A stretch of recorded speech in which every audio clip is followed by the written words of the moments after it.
Hello, and welcome to the Current Science and Technology podcast from the Museum of Science in Boston. I'm your host, Susan Heilman, and every week we bring you interviews with guest researchers and our museum staff covering science and technology in depth. NanoDays 2012 brought dozens of guests to the museum to talk about the smallest science. I had the pleasure of speaking with many of the researchers that were here. My guest today is Dr. Chris Bosso, a political scientist in the School of Public Policy and Urban Affairs at Northeastern University. You may wonder why we have a political scientist here today instead of someone from the natural sciences, but we're going to talk about nanotechnology and society, and who better to talk about the effects of nanotech than a political scientist. So, hello, Dr. Bosso. Thank you for joining me. Hi, Susan. It's good to be here. So, if you could give kind of an overview of what exactly you research, what you look at. Well, I think about science and technology, its impacts on society, on politics, and on public policy. You know, every technology, whether, going back in human history, every technology has had immediate and long-term effects on our lives, on our communities, on our societies. Some of them are transformative technologies, others are just additive technologies. But you can just think of things like, for example, pesticides, something I did some research on years ago on pesticides regulation. I mean, the advent of pesticides in the 20th century enabled us to grow much more food on less land with less labor than ever before. It also created environmental and health side effects. Those effects were often 20 years later.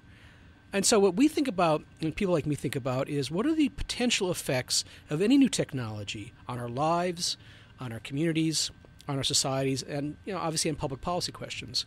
So why are you focusing on nanotechnology right now? Well, nano's exciting because it's what I call an enabling technology, a general purpose technology. Think about the internet for a moment. The internet, which again is only really 20 years old, has had a transformative effect on everything we do. I mean, it's destroyed industries. It's created new industries. It's destroyed fortunes, created fortunes. It has created new ways for us to talk to each other, to interact, to trade, to purchase, to live our lives. I often, when I'm teaching my students, hold up my iPhone and say, what is this? And they say, it's a phone. It says, no, it's not. It's a handheld computer. Without the internet, it is a phone, and not a very good phone necessarily. But with the internet, it becomes a platform for everything we do, a transformative platform. So nano for me is similar to the internet in the sense that it undergirds everything we do. In fact, I often say that in 10 years from now, we won't be talking about nano. We'll be talking about medicine. We'll be talking about materials. Right. Because it'll be in everything we do. Mm-hmm. But right now, we're at that moment in time where we're talking about nano because of its revolutionary potential in terms of the way we manipulate matter at that sort of nanoscale. It's a new thought process. It's a new thought process. Yeah. It's a new technology. It's a new way of manipulating matter, which is exciting. But, again, nano in of itself is not, for me, the issue. It's what it does in terms of transforming whole sectors of our lives in very profound ways. So some of the positive ways are very obvious. It's kind of all the talks that we're listening to at NanoDays in the area of health and energy and solar cells. So there's a lot of these positives, but there's got to be negatives too. People are worried about it. Oh, certainly. And what I'm very careful about is I always point out that every technology that we think about has had profound positive effects. Every technology we think about, whether it's the automobile, the internet, chemicals, plastics, they've enabled us to live longer, more materially comfortable lives. Compared to people 200, 300, 400 years ago, there's no doubt about it. And nano promises similar benefits. So I'm very careful when I say that. I start out with saying, remember, if only half of the predictions about nano-enabled products come to pass, they're revolutionary. They will transform our lives. We'll live longer, better lives in many respects. Now, having said that, we also know from history that every new technology has side effects, intended or not, that may have negative impacts on our lives in ways we perhaps haven't thought about. Now, how do we know what those negative effects are, though? Well, we don't know specifically, but we know they're of a type. And this is what I'm fond of saying. I don't need to be an expert in nano to understand that there will be effects. For example, if we are able to deal with cancer at the cellular level, literally killing cancer cells, that's a great thing. It means that people won't die of cancer as much. That means we won't have chemotherapy as much, which is a wonderful thing. Yeah. So we'll live longer, healthier lives. But that mere fact alone that we will live longer, healthier lives transforms society. For example, what does it mean to retire? When do you retire? Oh, wow. Yeah. What are the impacts on Social Security, on the healthcare system, on social institutions? I often joke, what does it mean for marriage? Will you be married for 80 years? Wow. Yeah, and some people go, oh, I'm not too sure about that. But you get the point is that even the positives have side effects that we will have to deal with. Now, so I don't have to know a lot about nano specifically to know that there will be types of effects. Who has access to those benefits? Who decides? With what impacts long term? We know, for example, that new technologies, just the mere fact that you have to produce them, will have environmental effects. Right. And you don't know what chemical it's going to be or what interaction. Right. You just know But you know there'll be a variation on a theme. In some respects, what I remind people of, these are variations on established themes. We deal already with toxic chemicals. Right. Not necessarily well sometimes, but we do. So nano-enabled materials, new nanoparticles and nanomaterials, may be variations on themes, or not. Now, until we know specifically, we won't know a specific way to deal with them, but we know at least be mindful.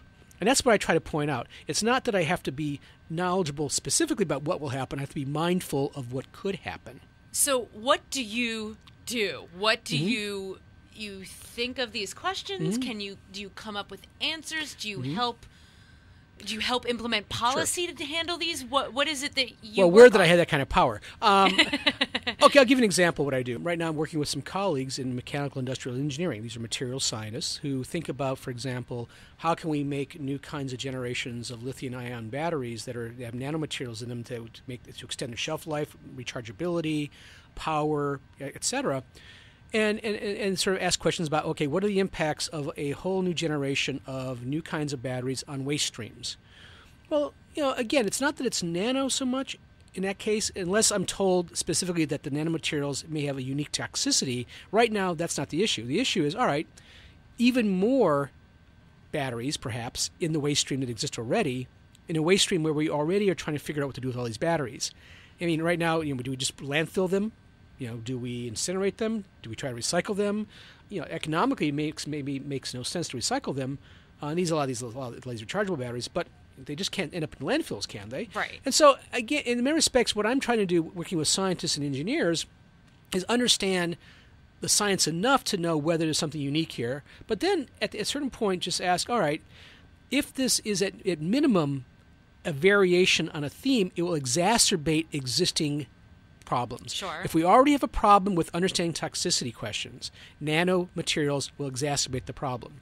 More of new kinds of things. Right. If we already have a problem with waste streams, if we already have a problem with occupational exposure to particles, nanomaterials, nanoparticles, and nanostructures will exacerbate existing dilemmas. Because there'll be more of them, or because we don't understand them? It could be in part because we don't understand perhaps the unique properties, and that's a separate set of categories. For example, if we're concerned about absorption into the skin of, say, titanium oxide, nanoparticles of titanium oxide in new kinds of sunscreens. Well, we don't know yet whether we should be concerned about that, but we do know enough from history to know that we should be cautious about what we do with these things. So maybe we want to make sure that we tell people that, be careful, there might be some care taken with if you're using a lot of titanium oxide sunscreen, which have, again, nano kinds of particles, that we want to be cautious in how we go about using them. Right. Maybe there should be labeling. People argue for that point. Sure, yeah. So, again, that's the uniqueness question. But the everyday question is, well, then how do we already regulate cosmetics or sunscreens? Right. Nano gives me a lens to look at existing questions. How well do we balance risk and reward? How well do we deal with issues of toxicity? How well do we deal with issues of environmental exposure? To who? Under what conditions? And I don't get as much into ethical questions. I have colleagues who do that. I'm more of a policy guy. But, how do we assure access to the benefits of technologies that isn't just based on your ability to pay? Right. Because some of these technologies will be life-saving. Who decides? Yeah. So those are policy questions, but they're not nano-unique questions. No. They're policy questions. But I always tell people, if you're waiting for us to have definitive evidence that nano is either harmless or perhaps dangerous, we may be waiting a long time. Because we don't know. We won't know the lagged effects of chronic exposure to certain kinds of nanoparticles 20, 30 years, just like DDT. It doesn't mean we sit still. We know what questions to ask. We know what cautions we should take. And we know where we have weaknesses in our regulatory structure and where we don't. So we don't have to sit back and go, well, I don't know anything yet. People say that. Well, we don't know yet anything, so why should we act? I says, well, that's not the point. If we have existing concerns about the utility and effectiveness of the Federal Toxic Substances Control Act, well, Nano is going to exacerbate those questions.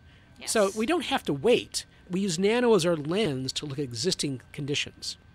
Cool. Wow, I didn't realize how much was involved in this, and everything you say makes perfect sense, but it's not something, again, that the average person or even the average scientist is going to take into account while they're working. And part of the conversation is a two-way conversation. One of the healthy things that's happened in the last decade, because we've had funding from the federal government to fund these kinds of kind of research and these kind of discourses, is that a lot of scientists in laboratories are actually being exposed to these kind of discussions in ways they had never been exposed to before, and that's a healthy thing. I mean, I'm not asking scientists to sort of stop doing their science. Right. I'm asking them to be a little more mindful sometimes of what their science and their technological innovations can be applied for. Right, the impacts that they're going to have. Right, and I'm not trying to force scientists to sort of, oh my God, I can't do the science anymore because it might have bad impacts. Right. That's a might question. That's a policy question. That's human nature. Every technology gets used for good and bad purposes. Everything. Right. That doesn't mean you don't do the technology, but it means we're mindful of these issues.